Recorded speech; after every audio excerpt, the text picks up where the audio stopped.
Hey, welcome back. It's Alan with yourweddinghub.com, and if this is the first time you've been to our site, what we're trying to put together is just a wedding site that's the only go-to place for the bride and groom. You know, that you can find whether it's wedding rentals, wedding planners, and right now we're talking with Andrea from GoLuckyPhotography.com, one of the best wedding photographers in our area, and we're just talking about some of the things that you need to be looking for when you're engaging your wedding photographer. So yesterday, Andrea, we were talking a little bit about somebody finds your site, they like some of the work that they see, call you up, there's initial consultation. How long might they expect that to be, that initial consultation? I'd say it's usually about a half an hour, maybe to an hour. Really? Depending on how much there is to discuss in regards to their wedding. Okay, yeah. So that's just to kind of look at more of your work than that they might see on the on your site and kind of find out if they like you or not. Where does it go from there? Do you normally book a couple at that point? There are times that does happen. Well, yeah. Sweet. Yeah, we take the time to go over the details of their wedding day. And you don't turn them down at that point. You will book them if they want. Okay, if they want to, I'll go ahead with it.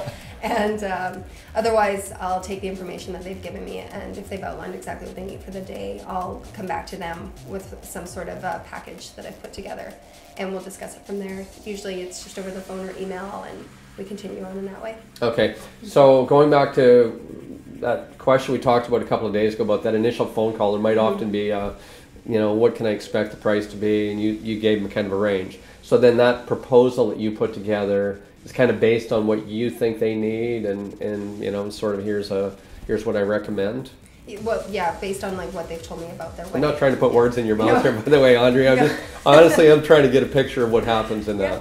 Because I'll ask as many questions as I can in regards to what their day will be like, and it really depends how far into the planning they are too. If it's right away and they're choosing their photographers, they might not have too much worked out. Okay. But we'll try to get a rough idea, as rough as possible, into how long they're going to need a photographer for, and what's the most important thing for them to get in the end. If they're interested in digital files, albums, things like that, like we'll get as much as we can and base it on that.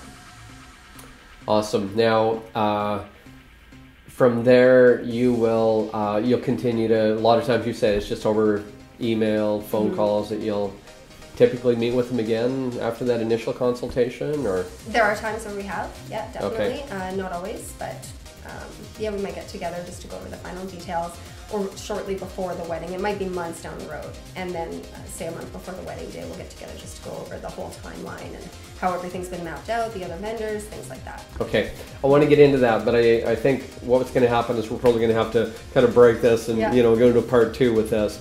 But so you talked about timelines. So obviously in your consultation and you're talking with the couple, figuring out what that whole day is going to look like. Now, how do you start with that? The whole schedule of the day.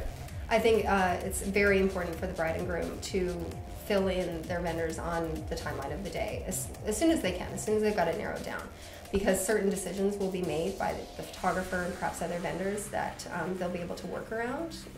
For example, say your formal photographs, things like that.